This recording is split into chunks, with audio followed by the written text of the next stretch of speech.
Hello and welcome to another episode of The Hurry Up. I'm your host, Andre Dixon, in my bunker, surviving the cold of outside. I'm not as brave as my dear friend here, Laurence McKenna, Brave from guy. the That's Kickoff. How are you, sir? pretty good, actually. It's difficult. I made exactly the worst decision before we started doing this podcast. I started playing basketball with my son.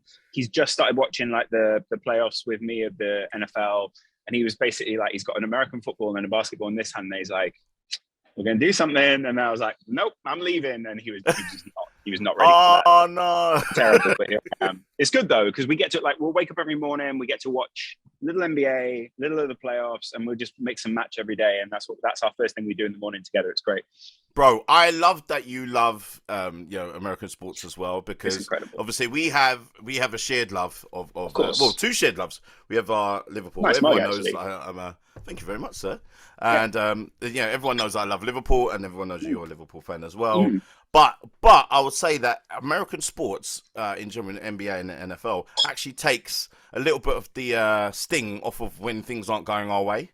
Oh, absolutely. It also kind of gives you that perspective of like, oh, if I supported this team from a distance, or if I wasn't sort of involved in this way, or sometimes I think in England it's very easy every season to just get caught up in, you're the worst team, this is never going to end.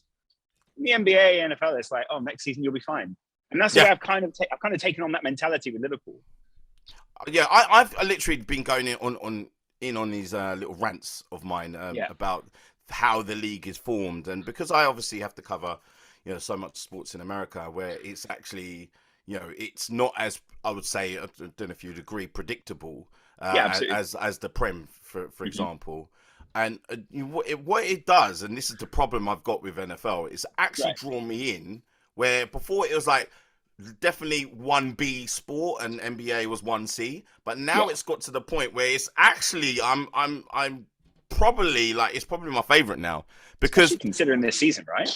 Well, the thing is that because some people would say, and I know those who said it to me know who it is, that I'm just salty because Liverpool aren't winning. It's not that, bro. Right, and see if you're with me on this. I'll hear you out. It's the fact that if there's no spending limit in any formal way, then how are we? You can have the same teams winning every single season. It includes us as well. You can have the same top four every season. Yes. So therefore, really, the battle isn't anymore, a battle for the championship between 3 or 4 teams. It's one team, or maybe 2 if at most, and it's usually been us at the moment, luckily. But it's always been just two teams. Yeah. And then the others have been fighting for 4th place, and it's just like, I want something where everyone has the same cap, everyone has the same level of wage bills, and then it's about coaching and bringing in new players and making most of what you got. What do you think? And you know what? I've always been in favour of that. I think I've been an NBA fan, but this isn't just something I've picked up in recent years. I've been an NBA for almost 20 years now. Almost 25 actually. I mean, if you start back at Space Jam, that's NBA. But then if you go forward a little bit to I got to be a fan in the first when the Pistons started to get pretty good. Are you talking about Ben Wallace, Sheed, those kind of guys? Sorry, there's a massive construction going on behind me. Oh, don't worry. It adds to the nice atmosphere. Don't worry about it. As long as you can't hear too much of it, you're fine. But no, we're Londoners. Don't worry. I think that America has this confidence that I think Britain and Europe doesn't have. And that's because a lot of people have always wanted to go to America. And so they always go, well, we must be the number one destination in the world, right? Like, we're the only people where people want to come here and stay forever. Whereas we're like, well, if we cap something, what if these guys want to go to Saudi Arabia? Or what if these guys want to go to, Dubai, where they get paid endless amounts of money? Or what if they want to go to China? Yeah. And I'm just sort of like, well, the NBA dealt with that. The NBA dealt extremely well with that. Like the fact that, Gilbert Arenas went off to China, or all these kind of things. We'll deal with it in the same way. And you know what? If there's not one star, there's another star. And it doesn't work that, the best players in the world don't go to other areas because of culture, because of history, because of all these kind of things. Yep. And it happens over time. You know that, and from being an American football fan and being from an NBA fan, they put MLS in there, and it doesn't mean that MLS overnight is just going to go, right, we're the best league in the world all of a sudden. Exactly. It takes time to build culture and those kind of things. And I think we need to have more confidence in the Premier League culture. And at the moment, I actually don't think we have that. There isn't that much confidence in English football fans or in football fans in general, because the people at the top don't actually look after us. and they don't seem to care that much about what goes on for the fans and whether it's actually best for us. Yeah, exactly. Because the thing that I've and you would know as well. It's just that obviously it's so exciting. If we'd say in particular the NBA season, obviously I'm an NBA fan. Actually, what's your team, by the way? I'm a massive Spurs fan. No, which is so. I want to know how that come about. The reason I'm a San Antonio Spurs fan is I obviously anyone could be a Chicago Bulls fan. Yeah. Anyone could kind of be a Knicks fan, or anyone could be in any LA team, but probably the Lakers, right? Yep. And maybe a Miami Heat fan.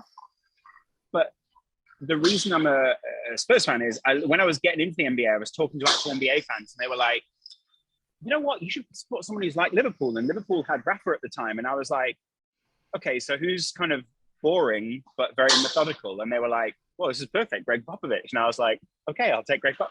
And then I got into it just as they were like popping off. And I basically had like a great 15 years. Even now, I'm happy, to be honest. If you got Pop, you're happy. It's definitely a you do for UK, any fans of UK sport, you definitely find a team that aligns with your team, if anything. So yeah, definitely I can see that. I have to. I'm by force have to support the Heat because of my family there. So see, I don't judge that.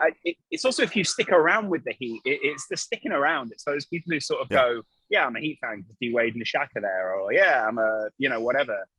The Heat are one of my favorite teams right now. I love Jimmy Butler. Bam Adebayo was my like secret draft pick in my fantasy team a few years ago. Like, as a couple of dollars, I've never regretted spending. So it's amazing. Oh, don't get me wrong. The bandwagon is there because I love Steph Curry. I like Steph Curry is like not since Kobe has been my favorite player. So really, wow, that's incredible. Yeah, Kobe's also got a place close to my heart. I think you and I we're in a similar age bracket. We remember the NBA just being the Kobe era for a very long time. Even when Kobe wasn't winning things, it was still the Kobe era. So it's crazy to me. I still can't believe he's gone, to be honest. So how did you? So you're a Giants fan, just like me. You are a long-suffering Giants fan. I've had to hide some of this stuff over the last few months. Months? You mean years? Yeah. So you're a Giants fan. How did that come to be? That's one of the few ones where I've actually picked based on location, and actually picked based on when I was a kid. I didn't want to be a Yankees fan. My friend was a Yankees fan, and I wanted a New York team. And I was like, do I go Jets? Do I go Giants? Mm-hmm. And then I went to New York and everyone was like, oh, don't go with the Giants, man. Giants. So I decided to go Giants. And I was like, I'll go against the grain. I'm sorry about that. I'm sorry. Well, we've had some good times.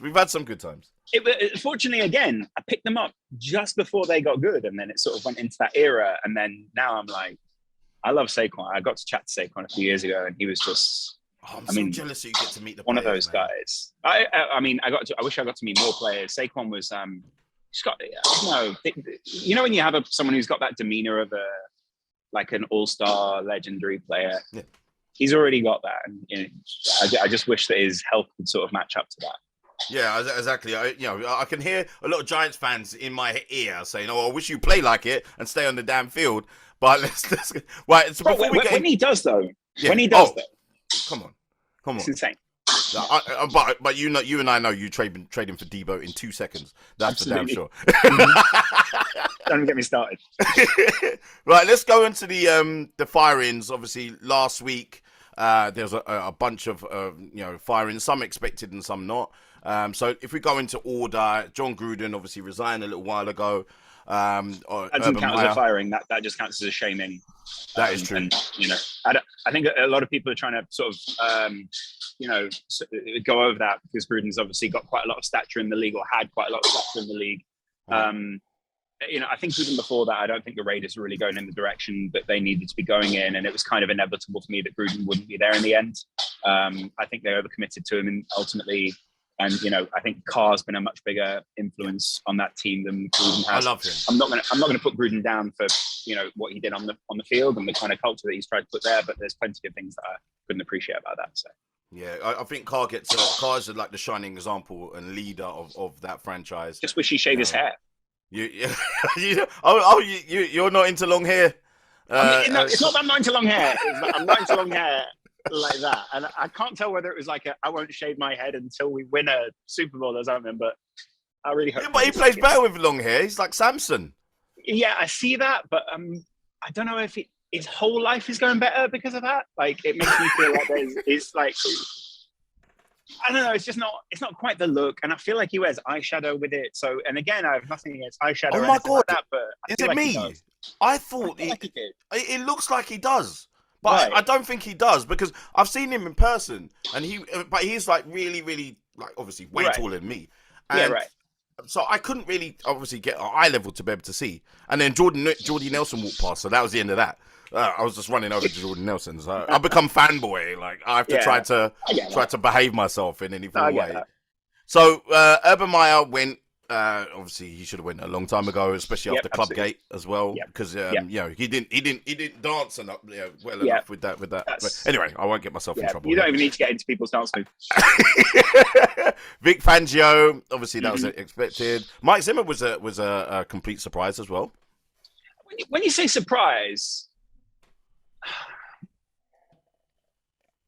is it a surprise? Well, I mean, to be honest with you, it's only 2 years ago that he had a run, and I was like, like I know NFL's is not for long. Pretty quick though, right? When he was gone. Yeah. You know when he was gone when my brain's dead today. Wide receiver, forgot his name now. Justin Jefferson. When Justin Jefferson was complaining about the offensive calls. Yeah, and I always feel like that's a problem, is once players start complaining about the calls, or once it's publicly known that the calls are, there's some sort of derision within that, I think you've got a real problem. And I think that they're a team who's always looking for things to be clicking, and it wasn't quite clicking for me, and that was the problem. And I think when you get to that stage, you basically go, okay, well, we need to move on here. Yeah. I was kind of shocked, but in retrospect, you're not. But like, unless you've got someone to actually replace someone like him, because it's not like he was doing that bad. Like, trust me, you and I know bad. I get that, and I know bad, but I'd almost rather know 100% bad or 100% good. I don't often and I almost feel like this like purgatory that some teams leave themselves in is worse than being really bad or really good, because you don't really don't feel like man. Yeah, exactly. That's my issue with it. It's not to the degree that I think the Vikings have they got potential to be so much more than that, and that's Right, let's the Bears Matt Nagy. Sorry, that was not that was not a surprise in any form of way. Absolutely. That was just a matter of time. You must be looking during the game to see. Is it time yet? Is he calling me? Am I sacked yet? No, okay, I'm not sacked. Okay, fair enough. Yeah. Listen, I'm going to make a bad call here, and we'll see what happens. Do I go? Do I go now? I'm sorry about that. This is the one. I'll get into the major two in a second. But David Culley, weird, one year lease. But he got. I keep saying to people that he got 22 million to be a coach for 1 year, and hey, hire me for that. Now you can fire me publicly. It's fine with me. Like that was my main issue. For 22 million, you could do the Game of Thrones shame. Right, I get that. that was partly when I was looking at it, but it was also, again, it's another one of those teams where you just feel like there was an element of purgatory there, where it's not quite going where you want it to. There are also other sides that have pulled up in the way that you haven't, and I don't know. I feel like, again, there's another thing where you're like, we're just on the edge of this. You're not going to be able to push us over it. There was an exciting team at one point, but exactly, but that's what I'm saying. It's like, it feels like you're on the edge of that, and there's everyone. And again, it's another one of those teams. It's a bit like the Vikings, a bit like the Texans. You constantly just go, "Oh, there's something exciting going on here." Oh, yeah, you don't. Your coach can't quite bring everything together. There's not that culture that needs to be created at a side in order to get them into the playoffs. Pittsburgh this year, these guys deserve sacking if they don't make it ahead of Pittsburgh. That's what I'm going to shout. Right, we're going to go to the two that actually make our blood boil. But before we get to our team, Brian Flores. Yeah. Complete shock last Monday. That was the weirdest thing. What's your take? You know what? I think this kind of leaves them in a space where I felt like the players were beginning not to there was doubt that had crept in, shall I say, before that. Yeah. Before he went. And I think even when you win a team back around or stuff starts to tick up, there's a couple of times where you go, okay, fundamentally, there are problems here with what's going on with the team. And if you've got someone else who's ready to step in, also, if you've got a team that sort of feels, again, like it's on the cusp of something, then I think Brian Flores is kind of going to go somewhere else and prove it. But I just don't think it's Miami is not the place. I think that they jumped the gun, and I'm surprised as well because the GM chose himself to be important over the actual team franchise, because he's been there, I think, around about 16 years, and nothing really good has happened. Bad trades. Mika Fitzpatrick, to name one. Also, I mean, drafting. So the drafting of Tua was an interesting one as well. What's your take on that? I was heavy in on Tua. Like, I wanted that to work. Mm-hmm. I think sometimes, again, you write some people off because of the fit that they have with that team. Mm-hmm. And when I saw them in London, I was a bit like, oh, this Miami side isn't as bad as I thought it was. Yeah. Actually, they were way better than I thought they were going to be. And I think they were putting on a bit of a show. But my take on Tua is, again, I think it comes down to the fit and the tooling. And again, to some extent, you kind of need to give people time to bed in. And if you won't have that where he was going. And that's part of the problem. I think the impact was expected to be instant because of the reputation that came with him. Yeah. And sometimes you can't make that impact. Not everyone can be as lucky as Mac Jones to have someone who's able to manage that in the way that it needs to be managed. There's been, I think, a ridiculous amount of pressure put on him. I went to Miami just recently, and I saw him play against Cam and the Panthers, and the guy was surgical. Now, you ain't getting he is capable of a long throw. He has got a good arm, contrary to belief. But he was more surgical, and he led them to 7 wins in a row. Was it also like a lot of short throws in that time though, and a lot of when you say surgical, sometimes with surgical, I at the moment I think there needs to be and I think always there needs to be a dynamism to your quarterback that he hasn't shown yet. And I agree with that surgical nature of him. I see exactly what you mean, and there's kind of even his movement is quite sort of clean. There's a great technique to that. But it doesn't work because you need a dynamism in order to get further than that. And all the guys who are currently there are extremely dynamic. And let's get to what we have been avoiding all this time, talking about Joe Judge. The firing that didn't seem like it was going to happen, but then public pressure came in. Giants fans were definitely leaning on that. And this is the first firing that has happened. And I'm not going to rag on a person because they're still a human being in the end of the day. But this is the first firing that I've ever seen that it's pretty much 100% of the fan base is pretty much agreeing with it. I haven't seen any people say, oh, you should have given him more time or anything. So what is your take on that? Things needed to move on. There's an element of feeling that things are a little bit stale, and also that some bad decisions have been made in terms of how we've tried to progress as a team. Mm-hmm. What's happened with Saquon Barkley has not helped any coach that's going to be there. And I think that's the problem is if you're constantly thinking, well, there's going to be a point in our season where we're basically going to get a legendary player, or we're going to get someone who's on another level, or maybe we're not going to get that guy. How are you then going to build that team? How are you meant to tool up within that period, not knowing exactly how it's going to go? And then also having that nervousness of, if he does come back, what then? And then obviously, do I even need to talk about our quarterback?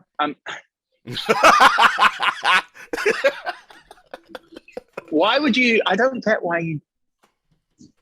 It's confusing. Getterman is the problem. And I'm just sorry to cut you. I'll let you land.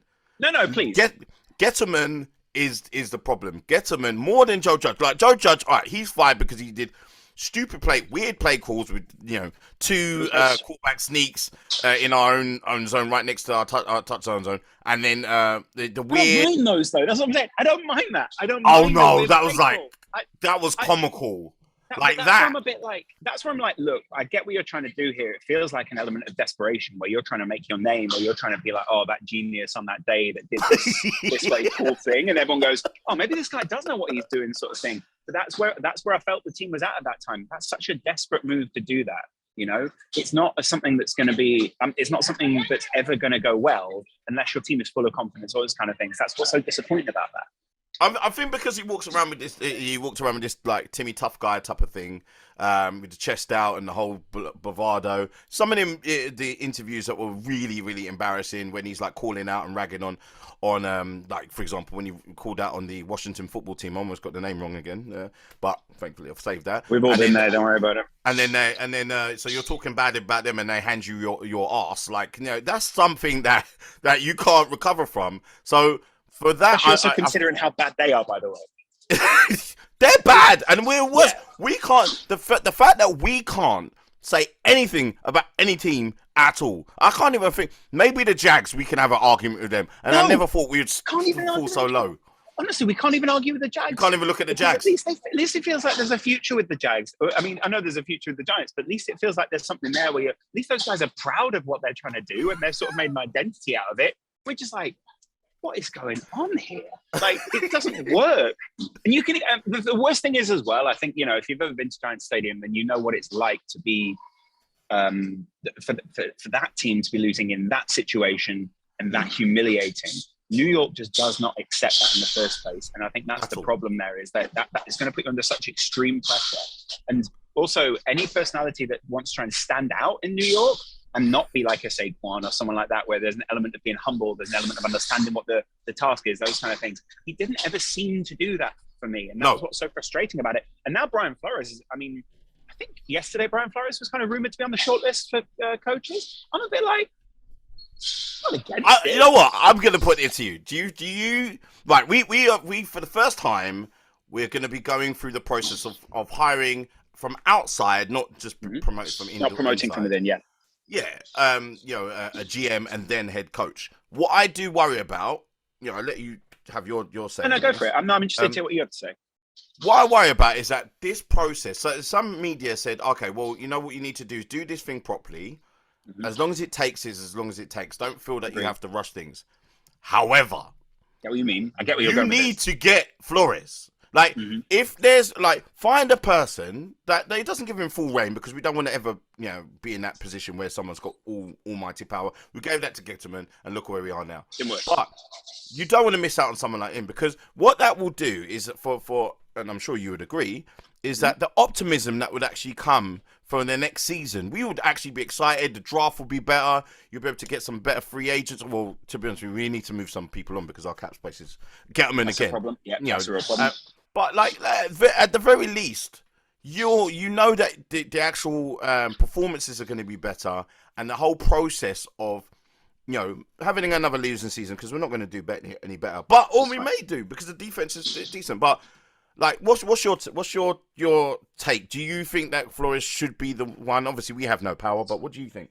I think there was an element of feeling like we needed to make the moment count because of what we'd done in terms of people like Saquon, and then obviously you've got that pressure that comes with that. Of you see Odell Beckham Jr. leave, because there's not the prospect of something going on there. But he didn't leave because the market wasn't there. He didn't leave because the attention wasn't there. And let's be honest, ever since he's left, there hasn't been that same media attention on him because he's not been able to attract that. You can't attract that in Cleveland. I think you've got to be able to do more for the Rams. And I'm happy what he's doing for the Rams. But that put a bit of a pressure on the Giants at that point, where they basically went, people aren't always going to stick around to retool here, and it's going to be tricky for us to make up what's been lost. Yeah. And so there was an element of time where it felt like, time is ticking. I think we need, like you say, we need to do the opposite of that. We need to just be like, look, there's a rebuilding process that goes on here. We've trusted it with the Knicks. We trusted it with plenty of other New York franchises. Maybe even Nets, if you want to throw them in there now. We're going to have to trust it with the Giants and see where that goes.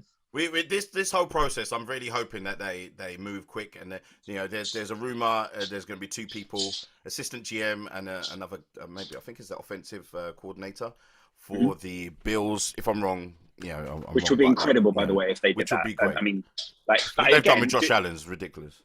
I get that, but that's also is that Josh Allen? Because or is that what they've done, and is how much of that is that 60-40, 50-50, 70-30?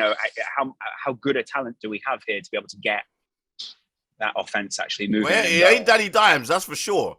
Like we would shoot, and I think Loz, tell me if I'm wrong. I swear it was in the same draft that Josh Allen went to Buffalo, and then we got Danny. Yeah, I'm pretty sure it was actually. Yeah, it didn't. The worst thing about that is I think that there's like an element of, oh, we actually did do the right thing there. It's just it hasn't quite worked out yet, sort of thing. And I'm a bit You're not a fan. No. You don't believe? All right, we're gonna get to that later. I don't believe. I don't see how you don't.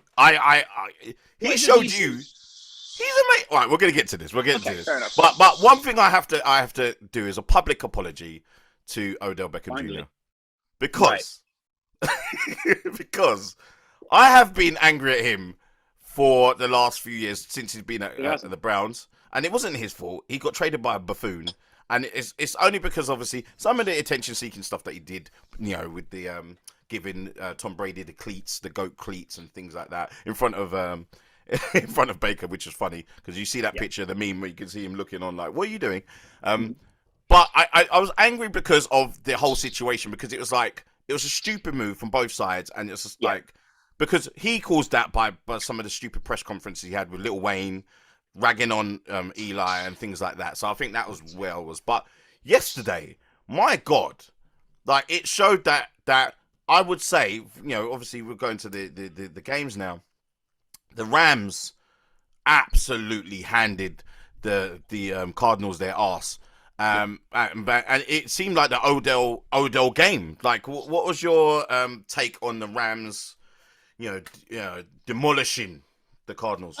You know what? I think there's always that element with Sean McVay where things sort of click every now and again. And when they do click, then the team sort of go, whoa, what have we got here? Yeah. They were extremely aggressive. They played it just right. Obviously, he read their offense perfectly. And there were so many times where you're just like, okay, you've been as surgical as you need to be here, which is exactly what we expect from him as well. And he's managed to motivate his guys to basically, it was almost a perfect execution from them throughout the game of what they needed to do. And not only that, but against a team where you would have thought they're thinking, okay, well, maybe there's something we can do here. It's not, I thought the Rams were the favorite personally.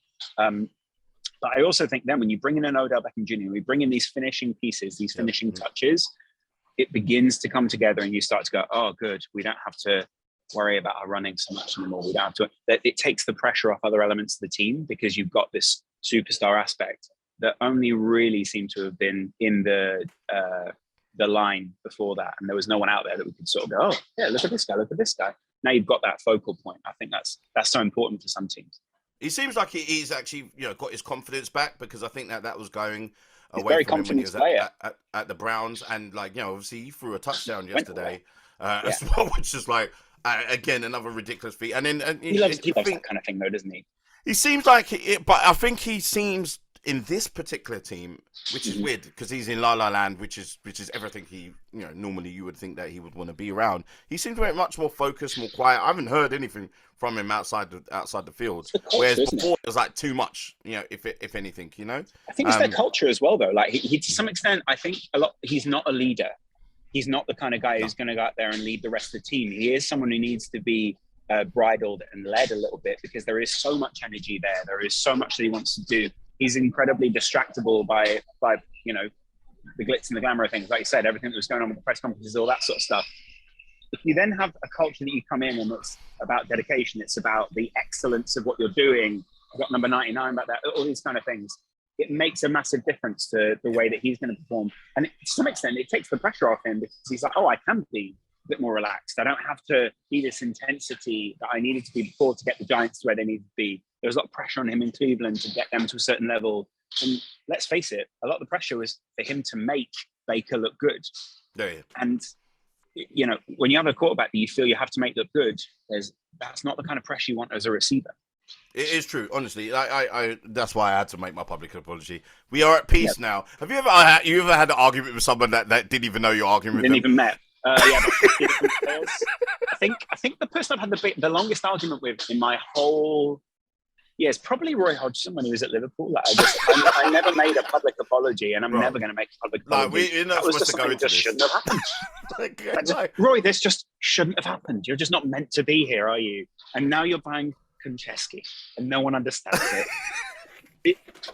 It didn't make any sense. Nothing made any sense at that time.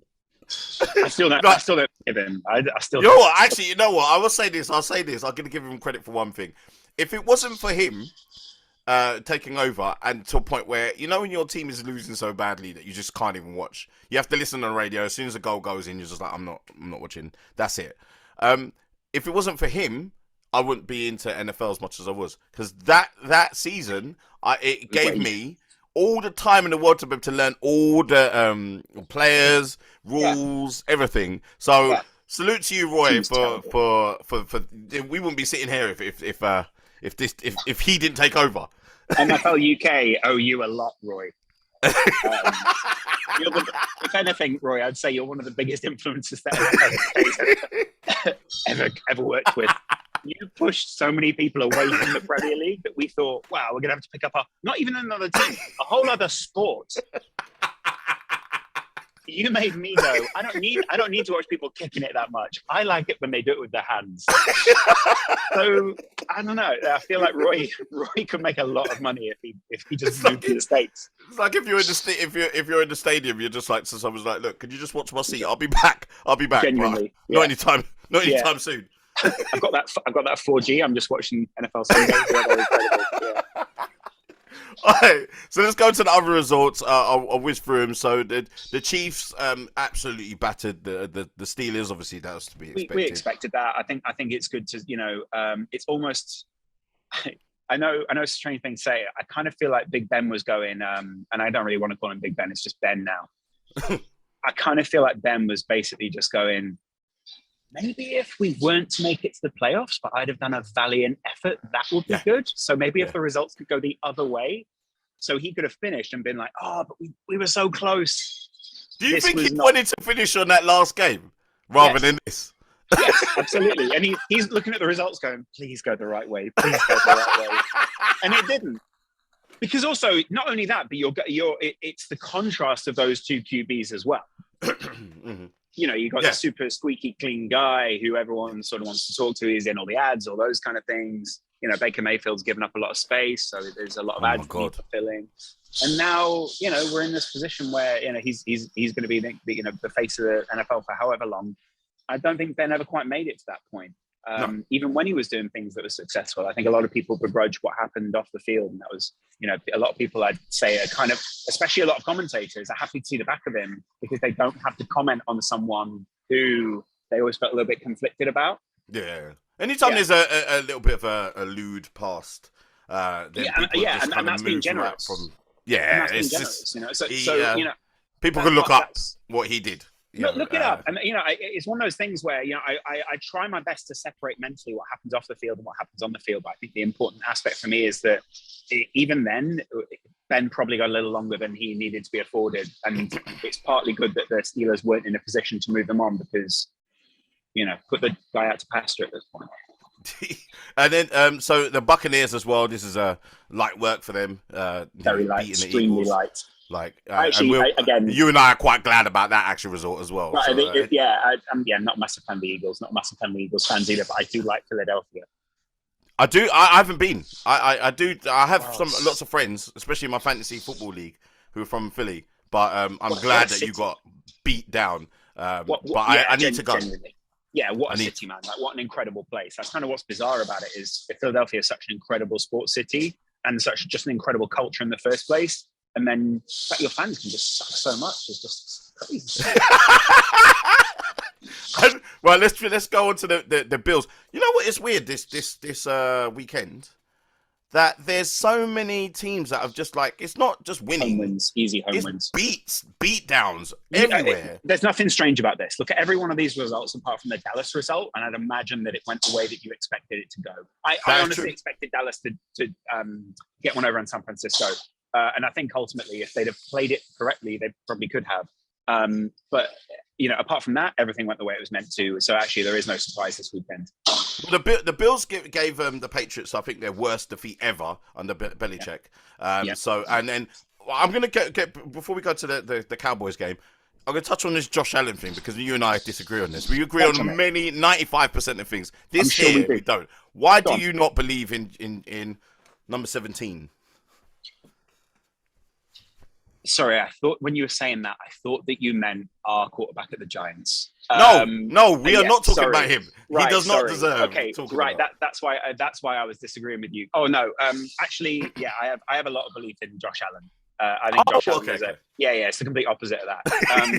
I think Josh Allen, he always got underestimated. I think he's always been overlooked to some extent because of where he is. Yeah. And I also think he's been, to be honest, I think we patronize teams like the Bills sometimes.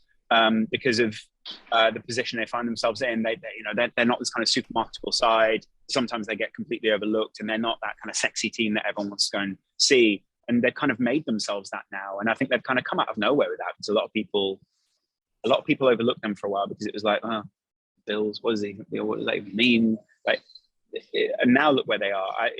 He's a serious contender, definitely. There is a case for saying. Mm-hmm.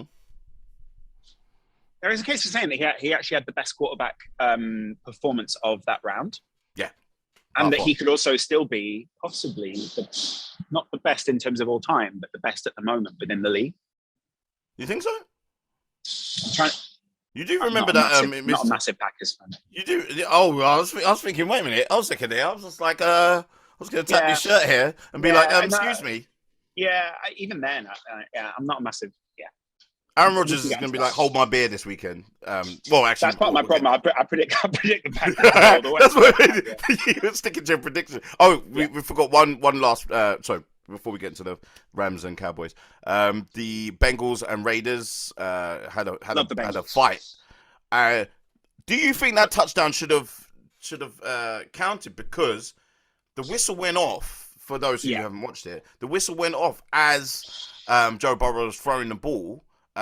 For a touchdown. He caught the ball just before he caught the ball. The whistle went off, so some of the players are kind of just chilled. You can see he stopped. There's I can't remember which player it is, but they're basically standing there for that reason. So I can't see how that would count. Although whether they could influence the play and whether it worked out that way anyway, that's the problem. Is it has to happen, and it has to happen for real. So you can't. It shouldn't have counted. So let's talk about this. The Cowboys and the 49ers. Now, I'm gathering that did you go for the Cowboys to win? I went for Dallas in this one. I'm big into Dak. I was a little bit worried when I saw Parsons. The problem with Parsons and COVID, and then early on in the game he wasn't in. And also I was very worried when I was looking at when I was looking at Garoppolo. Garoppolo seemed to be in the zone. Garoppolo seemed to be in a place that Dak just wasn't at that point. Balls were going all over the place. Dallas were really messing up. There were a lot of third downs where I was like, surely something's going to happen here. Just weren't getting to that point, having to punt quite a lot. It was very disappointing to me because I actually think Dak and the Cowboys had an element of belief this season on how far they could go. And I think if they'd have gotten past San Francisco, you begin to believe, you begin to think, okay, we can beat a couple of sides here. They just never got going in that game until way too late. I just knew. I'm being honest. Like I've been in our little show. I've been talking about the 49ers when they get actually fit and healthy and get everyone back. Then people should be looking out for them. And then obviously we've got Hannah, Wilkes, who's a Rams supporter, and the other guy, Sam, who's a Cardinal supporter. Shout out to the Rams for beating the Cardinals again. I feel that they were like quite dismissive of this team. And I feel that with the 49ers, because they are full of trick plays, they are full of ingenuity, dynamism. Yeah, it's something I haven't seen before. Like I've never seen so much diversions. If I can say with one word, how I can describe I get that, and you could see that against Dallas as well. I think, yeah. You never seen I've never seen a team like just have a wide receiver just running all the time. I've never seen they've got stout players. They got Ayuk. They got obviously Elijah Mitchell. Obviously I got Debo, and then they didn't even need to use Kittle that much. Like. That's what I actually thought was I expected, and Kittle sort of played that kind of complementary role to a lot of those players. A lot of the times he was letting those routes. Yeah. He was opening up routes for other runners or whatever. That was what was so fascinating about that. Only person who can mess him up is Jimmy G. That's the only person. And I don't rate him. And he did his best. Like it's I forget about like this controversy about the last minute mess up with they shouldn't have been in that position anyway. Literally, Exactly. With that QB sneak, if again is Jimmy G messing up. If he had given his actual offensive lineman, time to be able to just get settled, there wouldn't be no conversation about it. So the only weakness in that team is their quarterback. Mm-hmm. Not that he's bad, it's just that he makes bad decisions. And yeah, there are a lot of This is the last time. He's trying to be he's trying to be dynamic. I think he's trying to be the quarterback that I think he thinks is in there. We know is in there somewhere, and we know at some point that's been not only identified by San Francisco but also by Bill Belichick. So, I can't begrudge him thinking he's good. A lot of people in the league think he's good. There's times where it's not about just having the ability. It's sort of like you say, it's about having that decision making. And that was part of the problem again for Dallas was the decision. It wasn't so much the decision making as the execution. And then when they were executing it, they decided on the wrong execution a couple of times. And they were right on the edge of something. And that's what really annoyed me. And I think the first quarter set them back because I think they went up like 10-0 at the end of the first quarter, something like that, right? Yeah. They're up 10-0 in the first quarter. And, Dak also on the broadcast, they were saying Dak's a bit of a geek for this kind of thing. He looks back at old results. He remembers this because, of course, he was a Dallas fan as a kid. And he'll have known that wasn't a great position for them to come back from, and they'll have known they needed to get going. I think that put a lot of pressure on them in that game, and ultimately, I think it told. And they'll be disappointed because not only did they have Hard Knocks on them this season, which sort of set them up in a lovely way, but they had a lot of things going for them, and I was really enjoying the play as well. Yeah, I'm not going to pretend like I'm not glad that they sorry to my Cowboys friends. But I'm glad that they went out because I think it would just been unbearable if they'd have beaten them. And that was my what we call lock of the week, where actually that is a guaranteed result. So what we're going to do is we're going to go through the divisional rounds, and I'm going to get you to pick. Wait, this is going to be the clip. Now, this is going to be the clip that's going to be seen forevermore to all NFL fans who are going to be betting this weekend. Let me make sure that I don't go against what I predicted in the first place. I just want to make sure. Yeah, okay. Loz, you have the freedom to change your results based on the information that you have. So you're fine to do that. I knew what was going to happen. I know who's winning the Super Bowl in the end anyway. So it doesn't matter. Right. So let's go through it. So we got the Titans Bengals. Who have you got for that? I love the dynamism, and I've used that word a lot on this podcast. But I also just love. I love what the Bengals have become for this league, and the kind of plucky underdog that can, or the plucky under tiger that can. But ultimately, you're going to go for the Titans in that one, aren't you? There's a reason why they weren't playing in this round, and they've just been able to come in at this point. And it's a strange one because I think a lot of people went, they sort of got given it because of these results, that result. They shouldn't have been coming in at this point. They should have actually been competing before. Ultimately, they did earn it because of what they did, and there's a reason why they got that first round off. I think I'm going to go with being honest, with momentum with the Bengals. Really? I think they got it. I think they got it. There's some, this is just my snobbery. Okay. Because the Titans aren't an exciting team. Oh, hit my mic. Yeah. They're not an exciting team to be able to watch. They don't. Okay. They're not a flair team. Like obviously the 49ers, you're like excited to be able to see them. You're like, what are you going to do next? Same thing with the Packers, even Bucks and Rams. You're just like, whoa, what are you going to do? They're the only team that I'm like, you're just going to run the ball. So that's all you're going to do. And no plays, you're just running. And I get that. And so you'd have thought that made them incredibly easy to stop, right? But then on top of that, I think when you get to the playoffs, what fans' expectations are counts for a lot. And if you're expecting your team to not be all that exciting, it's kind of a good thing. Because the stadium doesn't sort of go, oh, we're not really on it today. This isn't going to work in this way. Or, it's not as exciting as it usually is. Mm-hmm. You can just go through the motion, go through the gears and, sort of work your way up. I think there's an element of excitement that people want around the Bengals. I think if that doesn't appear, people get a little bit nervous. And I think that's a big prediction from you, to be honest. Honestly, I'm putting it out there. Right, let's... Equivalent of Dallas versus San Francisco going through there. This is your equivalent. I hope everything else you're going to make a reasonable prediction. Not going to go right out there. Right, let's go with the Bucks and Rams. Who have you got for that? Rams. If you want to go momentum with this one, then I'm going to go Rams. I feel like there's a bit of an upset here because obviously There's also, tell me this, right? I'm interested to know what your perspective is. There's a whole load of these videos that people make with Tom Brady because they know they're going to get millions of views and millions of clicks. It's like, it's our time, we've worked all season for this. Yeah, we all have, Tom. Like, this isn't just you that's been working hard all season. We've all done that. Every team is here because they've worked hard. It's not just you that's worked hard and everyone's been given this. And I get it. Like, you drink your peppermint tea and, you take your vitamins or whatever it is that your wife gets. But it's important at this point to remember someone at some point has to beat Tom Brady. Loz, you can't pick him because you can't pick the Rams because I've seen where you're going with this. You cannot pick the Rams because you don't like Tom Brady. Why? No, it's nothing to do with not liking Tom Brady.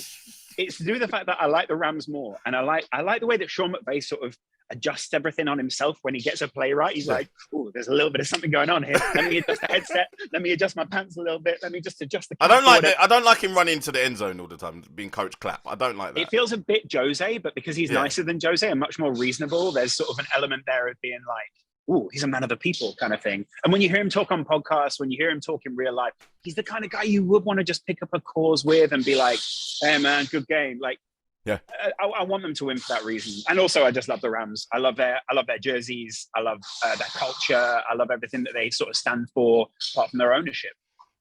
I don't know with this one. Say it. I think it's Rams. I'm hoping the Rams. I really am hoping the Rams because I can't.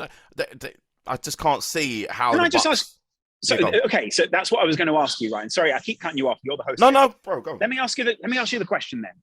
Why is it that we can't see Tom Brady breaking down this Rams team? Is it because of who they've got in their defensive line?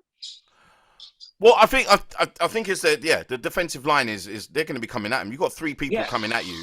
Yeah. The best defensive lineman in the NFL, defensive player in the NFL, coming at you. I don't know if you're going to have that. You're definitely not going to have the time to be able to throw the ball. So if that's the plan to throw. That's why they beat you the last time, and they do it again. I think if they establish the run, then the Rams may have problems. So I don't know because you haven't got Godwin, and you obviously for other reasons you haven't got Antonio Brown. So therefore, you've got double coverage. I mean, they got a defense, man. Like, come on, they got Jalen Ramsey. They got there's too many reasons why the Rams logically will win. But again, Brady is that person that has luck on his side. Yeah. I'm there with you where I'm tired of his ass and I just want him to lose. So mine's got no form of logic as well. I appreciate your logic. Right, let's go. Having said that, we're going to be made completely wrong.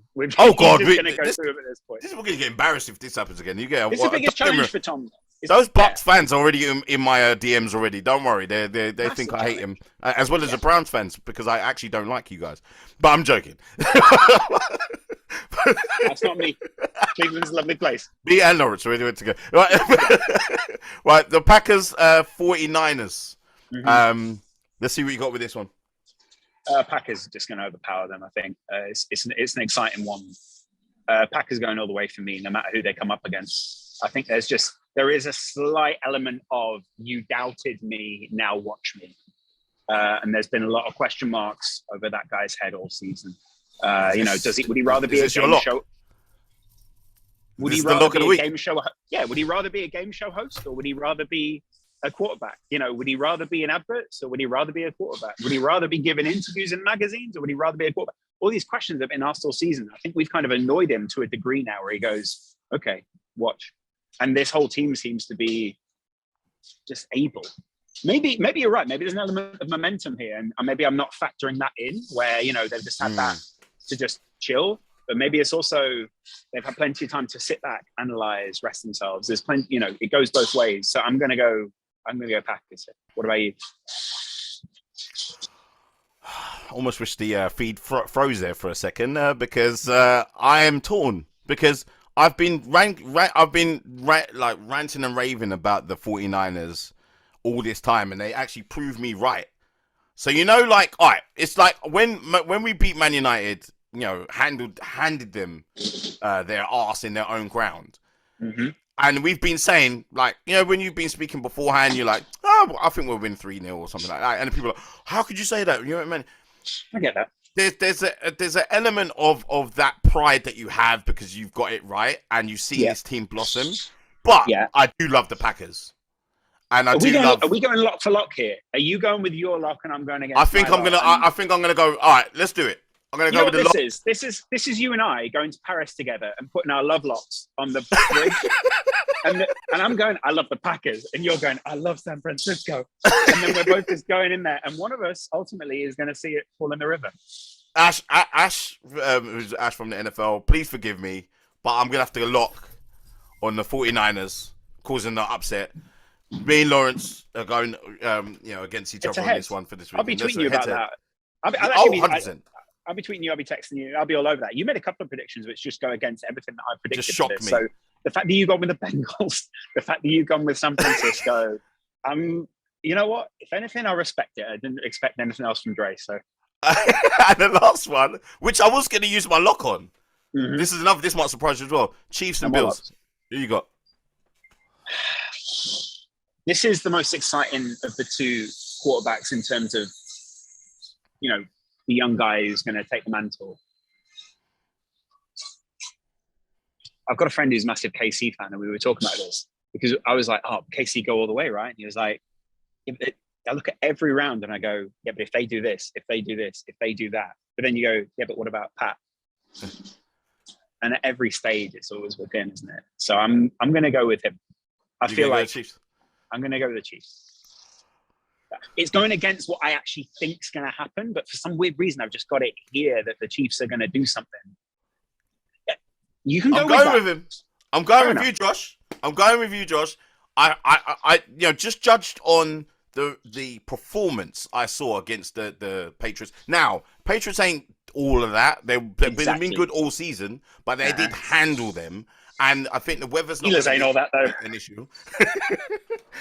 I think that the weather's not going to be an issue because look where they live against the Chiefs. So I do feel with the running game as well, it's going to be a close game, but I think the Bills will pull off a shock.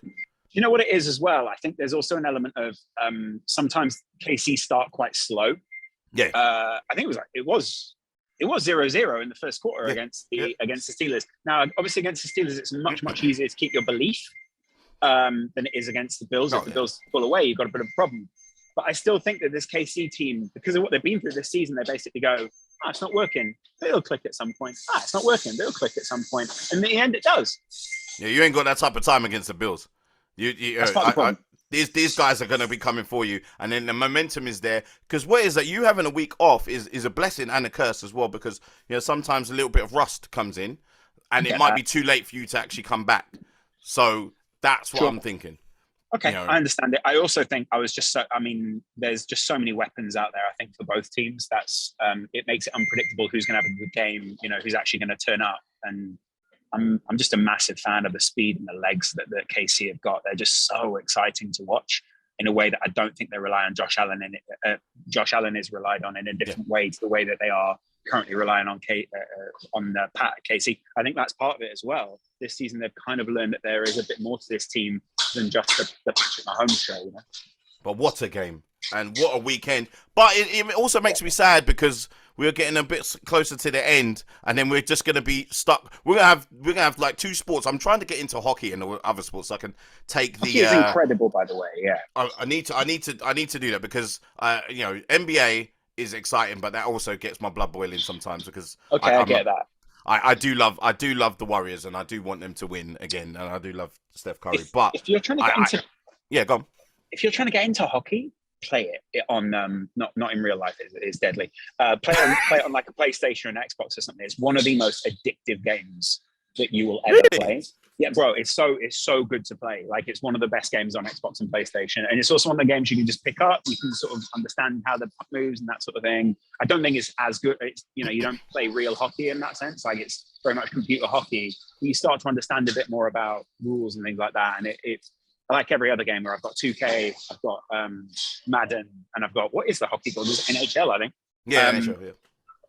All three of those games are the reason that I understand the rules for My those three God, sports. that's so cool. Honestly, anything to take the pinch off of our Liverpool season, because we have got Champions League though. Let's not count ourselves out for that. Definitely.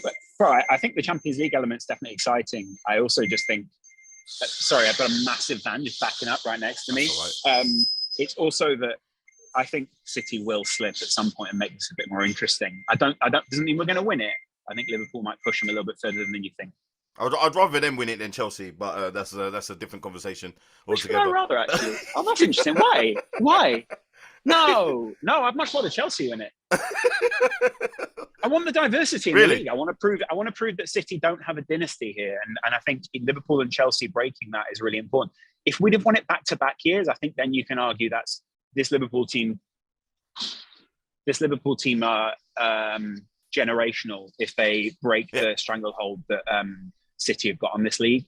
But we didn't win it back-to-back. We won it once. We got the Champions League. Here's my thinking behind this. If they win it again, then people are going to start complaining. Ratings will go down. Then they'll be forced to be able to change some of these rules to actually make it more equal. Because I know a lot of, definitely English supporters of football do not want any rule changes because they just see it as American.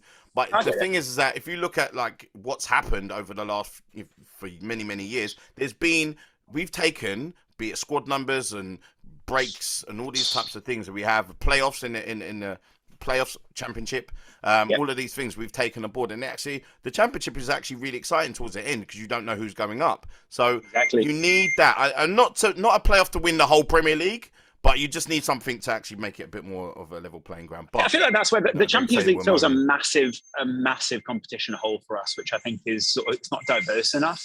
But the Champions League for me still feels so special, and I don't understand why. Anyone can win. It's as not only that, but I always know I'm going to get a good game, and it feels very similar. It's the closest to me to the NFL playoffs that we're ever going to be able to get. Honestly, Laurence, it's been such an amazing pleasure to be able to have you. I'd always love to chat to you more. If I could come on more often, I'd love that. Oh, bro, you've definitely got more space to be able to come on before the Super Bowl. We're going to see. Actually, we should actually revisit this to see who's 49ers Packers prediction comes. You know what? I kind of want to come on and follow up on that with you. Just bro, I want to be able to rub that in your face. You know what? We'll sort that out for you to come back, and we'll talk about that for sure. Laurence, where can people find you who've been living under a rock who don't know who you are? There's plenty of people living under a rock if that's the case. There's you can find me on the True Geordie Twitch channel this weekend. I can't remember which game we're going to be covering actually. It might be a Chelsea game. Anyway, it doesn't matter. We do the Premier League, biggest Premier League game every weekend, or there and thereabouts. You can also find me at Lozcast on pretty much any platform. Well worth a look. I'm always talking NBA, NFL, Premier League, and I love chatting with people. So, my bro, honestly, I appreciate you coming on. And guys, catch up more NFL content on Alternative Sport and Verge Magazine at vergemagazine.co.uk. But you know what? Let's hope that these predictions and mine and Laurence's lock of the week, we're going to see mano. Your lock and my lock can't both come off. This is what you have to understand. It's either going to be your lock or my lock. I locked against your lock. That's true. Sorry, you know what? Let's see whose lock comes true. Exactly. But until then, peace.